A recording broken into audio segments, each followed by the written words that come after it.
आदरणीय ऑडियंस, आज के इस वीडियो में ओवर थिंकिंग के बारे में A to Z जानेंगे। वर्तमान समय में काफ़ी सारे लोग ओवर थिंकिंग की समस्या से परेशान हैं। उनके मन व मस्तिष्क में, उनकी खोपड़ी में विचारों की बाढ़ आई रहती है और व्यक्ति ऐसा महसूस करता है कि मेरे मन और मस्तिष्क में एक प्रकार का शोरगुल चल रहा है और वह शोरगुल मेरे नियंत्रण से बाहर है और मेरे जीवन को यही मन में चल रहे अनियंत्रित विचार बुरी तरीके से प्रभावित कर रहा है और मैं अपने जीवन में डे बाय डे हताश हो रहा हूं और निराश हो रहा हूं। कई लोग एक्सपीरियंस किए होंगे ओवर थिंकिंग को अपने जीवन में और कर ही रहे होंगे। तो क्या इसका मनोविज्ञान है, A to Z समझने का प्रयास करेंगे। क्या इसका निदान है, क्या हल है, वो भी समझने का प्रयास करेंगे। देखिए, आप जैसे ही ओवर थिंकिंग वर्ड बोलते हैं तो इसका मतलब यही होता है कि आप किसी भी प्रकार का चिंतन कर रहे हैं, वह आपको नकारात्मक दिशा की ओर ले जा रही है। आप बुरा महसूस करते हैं, आप कमजोर महसूस करने लगते हैं, आप अंदर से खाली खाली महसूस करने लगते हैं। तो ओवर थिंकिंग को हमेशा नकारात्मक रूप में लिया जाता है, क्योंकि जैसे ही आप ओवर थिंकिंग के प्रभाव में आते हैं तो आप किसी भी चीज पे थिंकिंग करेंगे, आपके मन में कल्पना व विचार चलना शुरू होगा, तो उस चीज से संबंधित इमोशंस भी ट्रिगर होगा। फिर अगले क्षण कुछ और कल्पना व विचार करने लगेंगे, तत्क्षण आपके अंदर फिर उसी विचार व कल्पना के अनुरूप इमोशंस ट्रिगर होगा और ज्यादातर चांस यही होता है कि व्यक्ति ओवर थिंकिंग में नेगेटिव थॉट प्रोसेस करता है, जिसकी वजह से उसे बैड एक्सपीरियंस होता है, बुरा एहसास होता है और व्यक्ति चाहता है कि हमारी खोपड़िया में जो चल रहा है विचारों की बाढ़, विचारों की कौंध, वह कैसे शांत हो जाए कि मैं स्थिर हो जाऊं, मैं रिलैक्स हो जाऊं, मेरे अंदर जो इमोशंस के बाढ़ आ रखे हैं वह शांत हो जाए और बैलेंस हो जाए। तो इन सारी चीज़ों को समझने से पहले ये समझते हैं कि वर्तमान समय में ओवर थिंकिंग की समस्या क्यों बढ़ रही है। देखिए, वर्तमान समय के मनुष्यों का दुर्भाग्य ये है ना कि उसे काफ़ी पावरफुल जनरेटर तो दे दिया गया है जो काफ़ी ज़्यादा मात्रा में बिजली पैदा कर रही है, लेकिन व्यक्ति उस बिजली को उपयोग नहीं कर पा रहा है, जिसकी वजह से घर में शॉर्ट सर्किट हो जा रहा है। उसी तरह से वर्तमान समय के मनुष्यों के बारे में भी कहा जा सकता है कि मन रूपी जो यंत्र आपके अंदर है, मन रूपी जो ऊर्जा आपके अंदर है, वह इतना गतिशील हो गई है कि इसकी गतिशीलता को आप संभाल नहीं पा रहे हैं। तो यहाँ पे समस्या मन नहीं है, यहाँ पे समस्या आप हैं कि आप मन को संभालने के लिए प्रशिक्षित नहीं हैं। आपको इसके लिए ट्रेन नहीं किया गया है कि अपने मन में चल रहे ओवर थिंकिंग को कैसे संभालें। जब आप इससे प्रशिक्षित हो जाएंगे तो मन रूपी जनरेटर द्वारा पैदा किया जा रहा ऊर्जा जो ओवर थिंकिंग के रूप में आपके मस्तिष्क में व्यय हो रहा है, वह अपने आप नियंत्रित होना शुरू हो जाएगा।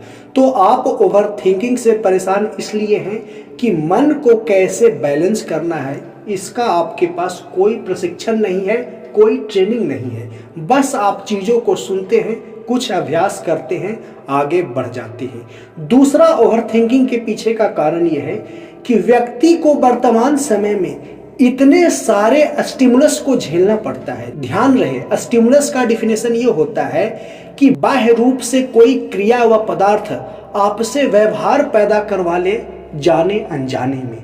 जैसे सामने एक कुत्ता भौंका तो कुत्ते का भौंकना आपके लिए स्टिमुलस का काम कर गया और कुत्ता को भौंकते ही आप अलर्ट हो जाएंगे, उस दिशा में देखेंगे कि अरे क्या हो रहा है, और उस दिशा में देखेंगे तो आप पाएंगे कि कुत्ता आपको काटने आ रहा है। तो आप तत्क्षण भागेंगे या उस कुत्ते को मारने के लिए आगे बढ़ेंगे आक्रामक रूप से। तो कुत्ते को भौंकना यहाँ आपके लिए स्टिमुलस का काम कर गया, यानी कि वैसी बाह्य क्रिया या वस्तु जो आपके अंदर व्यवहार पैदा कर सके जाने अनजाने में, कॉन्शियस या सबकॉन्शियस रूप से या अनकॉन्शियस रूप से। तो वर्तमान समय में जो व्यक्ति है ना, विभिन्न प्रकार के स्टिमुलस से घिरा हुआ है। तो विभिन्न प्रकार के स्टिमुलस से घिरे होने की वजह से व्यक्ति का जो आई मूवमेंट होता है, आंखों की जो गति होती है, वह काफ़ी रैंडम हो गया है, काफ़ी इरेगुलर हो गया है। साथ में स्मार्टफोन जो है ना, वो भी व्यक्ति के अंदर ओवर थिंकिंग की समस्या को बढ़ा रहा है, क्योंकि आपके नेत्र में, आपके आई बॉल में, आपके नेत्र गोलक में जितना ज़्यादा रैंडम अनियमित मूवमेंट होगा, उतना ही ज़्यादा आपका मन ओवर थिंकिंग के प्रभाव में आएगा, आपका मन आंदोलित होता रहेगा, आपका मन कंपित होता रहेगा, आपका मन हिलता रहेगा। तो स्मार्टफोन आपके लिए सबसे बड़ा स्टिमुलस है जो ओवर थिंकिंग का कारण बन रहा है, और स्मार्टफोन का आवश्यकता से ज़्यादा उपयोग करना आपके अंदर ओवर थिंकिंग को जन्म दे रहा है। आप शॉर्ट्स देखते जा रहे हैं, आप रील्स देखते जा रहे हैं, ये सारी चीजें, ये सारी क्रियाएं आपके मस्तिष्क में विचारों को अनियंत्रित करता है, विचारों को अनियमित वे में, अनियमित पैटर्न में संचालित करता है। तो पहला स्टिमुलस हुआ स्मार्टफोन।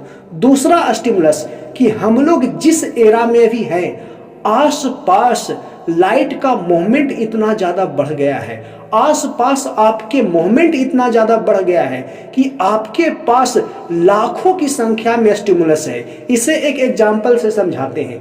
जैसे आप अपने घर से 2 किलोमीटर दूर मार्केट निकलते हैं, इस मार्केट जाने की क्रिया में आप अपने आंखों से ना जाने कितने व्यक्ति को देखते हैं, कितने गाड़ियों को देखते हैं, कितने लिखे हुए होर्डिंग को देखते हैं, कितने लाल पीला हरा अलग अलग रोशनी को देखते हैं, जिससे आपकी आई काफी ज्यादा स्टिमुलस का सामना करता है, जिसकी वजह से प्रतिक्रिया के रूप में आपके अंदर मन में हलचल पैदा होता है, रैंडम थिंकिंग पैदा होता है, और यही अभ्यास आप रोज कर रहे हैं, जिसकी वजह से ओवर थिंकिंग या कहें तो एक्सेसिव थिंकिंग आपका स्वभाव बन गया है।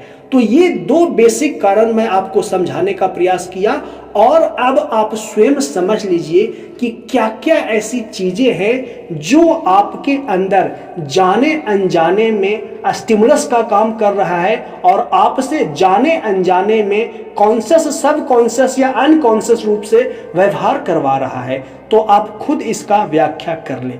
तो कारण जान लिए कि ओवर थिंकिंग की समस्या वर्तमान समय के लोगों में क्यों बढ़ रही है, क्योंकि स्टिमुलस की बाढ़ आ रखी है, उद्दीपक की बाढ़ आ रखी है कि बाहरी कोई व्यक्ति व वस्तु आपके अंदर व्यवहार पैदा कर दे रहा है। वर्तमान समय में हर लोग प्रभावित है किसी न किसी से। यह प्रभावित होना भी एक प्रकार का आपके मन में अनियमित व इरेगुलर पैटर्न को पैदा करता है। इसीलिए भारतीय दर्शन में कहा गया है कि हर व्यक्ति श्रेष्ठ है, हर व्यक्ति अपने आप में श्रेष्ठ है, किसी को किसी से प्रभावित होने की आवश्यकता नहीं है। आप अपने जीवन पे ध्यान दें, आप जो हैं वही आप हैं, और जो आप हैं वही आपके लिए श्रेष्ठ है। लेकिन आजकल हर लोग सोशल मीडिया के थ्रू किसी न किसी तरीके से प्रभावित हो रहे हैं। तो आपकी मन को आदत बन गई है प्रभावित होना, आंदोलित होना, कंपित होना। तो ऑब्वियस सी बात है, आप ओवर थिंकिंग के प्रभाव में आ ही जाएंगे, आपके मन का स्वभाव हो ही जाएगा ओवर थिंकिंग करने वाला मन। तो अब अंत में सवाल आता है, क्या इसका कोई उपाय नहीं है? क्या हम स्टोन एज में चले जाएं? क्या हम उस युग में चले जाएं जहां पे आधुनिकता कुछ होता ही नहीं है? एक व्यक्ति बस चमड़े का खाल लपेटे हुए भाला लेकर के जंगल में घूम रहा है, वहां भी कोई स्टिमुलस नहीं रहेगा, तो मन में जो चंचलता है वह खत्म हो जाएगा, बंद हो जाएगा। तो यदि आपके अंदर ऐसे सवाल उठ रहे हैं, तो यह सवाल भी ओवर थिंकिंग की वजह से आ रहा है। यहाँ पे रेशनल थिंकिंग की आवश्यकता है कि आप उन्हीं चीजों को देखें जो आपके लिए उपयोगी है। आप अटेंशन इकोनॉमी का शिकार ना हो। अटेंशन इकोनॉमी का मतलब जो शॉर्ट्स वीडियोज देखते रहते हैं ना आप विभिन्न सोशल मीडिया के थ्रू, यह शॉर्ट्स वीडियो जो होता है ना, ओवर थिंकिंग को एक्टिव करने के लिए पर्याप्त है। और आप जब मार्केट जाते हैं तो अपने आई मूवमेंट को उतना ही तक सीमित रखें जितना आपके लिए आवश्यक है। थोड़ा कठिन होगा, ये आसान नहीं है किसी सामान्य व्यक्ति के लिए, लेकिन जो ओवर थिंकिंग के समस्या का कारण है वो बताना मेरा काम है, और उस कारण को आप कैसे नियंत्रित कर सकते हैं वो भी बताना मेरा काम है। करना ना करना ये आपका काम है। तो मैं अपना काम यहाँ किए दे रहा हूँ, बाकी का रहा आपका काम, वो करेंगे नहीं करेंगे ये आप पे निर्भर है। तो मार्केट जब जाएं तो यूं ही आप किसी होर्डिंग को क्यों पढ़ते हैं, किसी गाड़ी के नंबर प्लेट को क्यों देखते हैं? वही चीज देखें जो आपके लिए देखने के लिए पर्याप्त है, ना कि 1000 व्यक्तियों के चेहरे को देखते चले। इससे आपके मन में कंपन पैदा होता है, आपके मन में अनियमित पैटर्न बनता है, जिससे ओवर थिंकिंग की समस्या आपका स्वभाव बन जाता है। अब क्या इसका कोई निदान है? क्या ओवर थिंकिंग से छुटकारा पाया जा सकता है? तो यदि आप ओवर थिंकिंग के समस्या से छुटकारा पाने के लिए कुछ और करने का प्रयास करेंगे तो ओवर थिंकिंग तो कमेगा नहीं, उल्टा आपको बढ़ जाएगा। इसीलिए ओवर थिंकिंग आपके अंदर चल रही है तो आप इसे कम करने का प्रयास ना करके आप कुछ यौगिक व प्राणायाम का अभ्यास कर सकते हैं, जैसे नाड़ी शोधन प्राणायाम, जिसे अनुलोम विलोम प्राणायाम कहा जाता है। आप आराम से 10 मिनट तक अनुलोम विलोम प्राणायाम करें तो आप पाएंगे कि आपके मन में जो अनियंत्रित विचार चल रहे थे वह शिथिल हो गया, वह आपके नियंत्रण में आ गया। साथ में आप गायत्री मंत्र के जप का भी अभ्यास कर सकते हैं। तो 2 चीजें, अनुलोम विलोम प्राणायाम और गायत्री मंत्र के जप का अभ्यास कर सकते हैं। तो ओवर थिंकिंग की समस्या से छुटकारा पाने के लिए आप दिन भर में कम से कम 4-5 बार समय निकाल करके अनुलोम विलोम प्राणायाम करें तो आपको स्पष्ट होने लगेगा। आपके मन और मस्तिष्क में जो विचार आपके मन और मस्तिष्क में जो विचारों का बाढ़ चलते रहता है ना, वह आपको दिखने लगेगा और दिखने के साथ साथ आपके नियंत्रण में आने लगेगा। तो ओवर थिंकिंग को डायरेक्ट समाप्त नहीं किया जा सकता, इसके जड़ों को काटना होगा और जड़ में से आपके आई को इरेगुलर पैटर्न में मूव करना, आई गोलक को, आई बॉल को डिफरेंट लाइट कलर वाले स्टिमुलस पे मूव करना आपके अंदर ओवर थिंकिंग पैदा करता है। आपके बॉडी को एकदम रैंडम तरीके से मूवमेंट करते रहना आपके मन में चंचलता लाता है। आप अपने शरीर को एकदम शिथिल कर दीजिए, आप पाएंगे कि मन भी शिथिल हो गया। इन छोटी छोटी फॉर्मूला को ध्यान से समझिए और प्रैक्टिकल आप करिएगा तो महसूस करिएगा। ऐसा नहीं कि मैं हवा में बातें कर रहा हूँ। आपके नेत्र गोलक को स्थिर होना अनिवार्य है, आपके शरीर को शिथिल होना अनिवार्य है। ऐसा ना कि बैठे हैं, खुजा रहे हैं, पैर हिला रहे हैं। शरीर को एकदम जड़वत, पत्थरवत एक आसन में ले आइए तो आप पाएंगे कि आपके मस्तिष्क में चल रहे विचार, आपके मन में जो हलचल चल रहा है वह दिखने लगा आपको, और जब दिखने लगा तो उसे शांत करना स्वाभाविक तरीके से आसान हो जाता है, या कहें तो अपने आप शांत हो जाता है। अंत में इसे एक सॉलिड पैटर्न दे करके, इसे एक फॉर्मूला के रूप में बता करके एंड करता हूं कि ओवर थिंकिंग की समस्या से कैसे छुटकारा पा सकते हैं। सबसे पहले तो अपनी ज्ञान इंद्रियों को सबसे कम स्टिमुलस के प्रभाव में रखें। स्टिमुलस के प्रभाव में रखें उतना ही जितना पर्याप्त हो। ऐसा ना कि मोबाइल फोन लिए 3 घंटे तक रील्स व शॉर्ट्स देख रहे हैं, नहीं। मार्केट निकले 2000 व्यक्ति का चेहरा स्कैन करके आ गए बिना वजह के, उतना ही तक देखें कि आप दुर्घटना से बचे, आपका माइंड अलर्ट रहे, आप मार्केट जिस उद्देश्य से जा रहे हैं वह उद्देश्य पूरा करके घर आ जाए। तीसरी चीज कि आप अपने शरीर को एक निश्चित आसन में बिना कंपित किए, बिना एक सुई के नोक के बराबर कंपन किए हुए, हिलाए हुए कुछ मिनट तक शिथिल रखें। आप महसूस करेंगे कि मन की गतियां भी, मन में चलने वाले विचार भी शिथिल हो गए, रुक गए। साथ में आप अनुलोम विलोम प्राणायाम का भी अभ्यास जरूर करें और कोशिश करें कि नियमित अनुलोम विलोम प्राणायाम का अभ्यास करें, और कोशिश करें गायत्री मंत्र भी नियमित रूप से जप करें।